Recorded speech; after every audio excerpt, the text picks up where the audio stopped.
मां अशोक कुमार गोपाल दास माखीजा ऐं रहंदड़ असां बड़ौदे जा। बर्थ बड़ौदे में, एजुकेशन बड़ौदे में थियो। उन खां पोइ अची भरूच में वसियासीं। भरूच खां पोइ अची करे कुझु सालनि खां पोइ आदिपुर गांधा में वसियासीं। ऐं मेन मुंहिंजो बिज़नेस असांजो फोटोग्राफी जो। असां फोटोग्राफर हूंदासीं।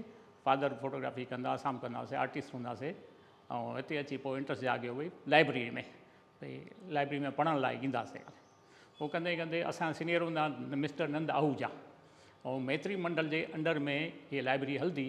लाइब्रेरी खे 1970 में ठाहे करे SRC मैत्री मंडल खे ॾिनी हलाइण लाइ।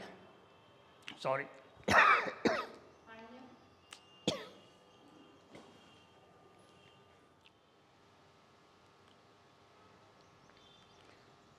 1970 में SRC लाइब्रेरी ठाहे करे मैत्री मंडल खे हलाइण लाइ ॾिनी। तॾहिं खां लाइब्रेरी हले पई। उन खां पोइ घणेई अची वॾा लाइब्रेरी में हलायूं। मुंहिंजो अचणु थियो 2006-07 में। सिर्फ़ु पढ़ण लाइ ईंदो हुउमि त सीनियर हूंदा मिस्टर नंद आहूजा, ऐं मैत्री मंडल जे अंडर में हलंदी लाइब्रेरी। पोइ शौक़ु जाॻियो त 2008 में 7 में रिनोवेशन करे SRC वापसि मैत्री मंडल खे हलाइण लाइ ॾिनी। भाई प्रताप समाधि नई ठाहियूं, लाइब्रेरी नई ठाहियूं, योगा रूम ठाहियूं, सभु वग़ैरह वग़ैरह ठाहियूं। इन खां पोइ छा थियो, बुक्स, पोइ मां एंटर थियुमि त बुक्स ॾिठुमि भई पढ़ण लाइ आहिनि। सिंधी बुक्स बि हुआ, गुजराती हुआ, हिंदी हुआ, इंग्लिश हुआ।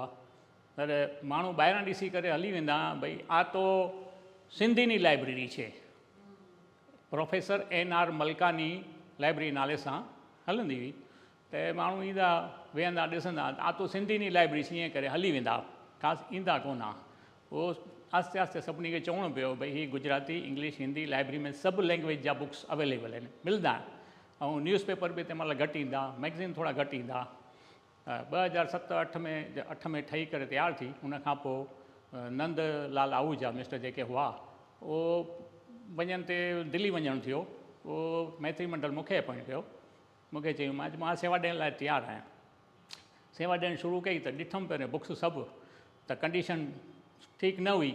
छो त भूकंप थियो, उन खां पोइ लाइब्रेरी बंदि हुई।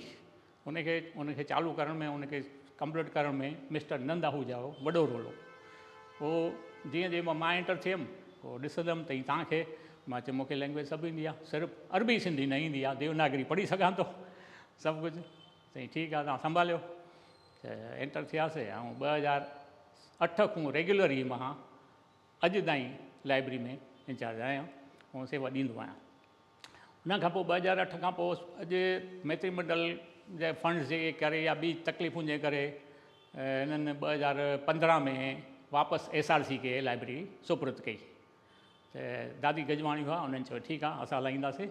पोइ थोरो प्रोग्रेस शुरू थियो थियण लाइ। ऐं 2007-08 खां ई जॾहिं सभु विज़िट में ईंदा हुआ, दादा वलीराम कृष्णाणी, उहे असां सेक्रेटरी हूंदा हिन जा शुरू में। ऐं उन्हनि सभु ॾिठो, ॿुधायो।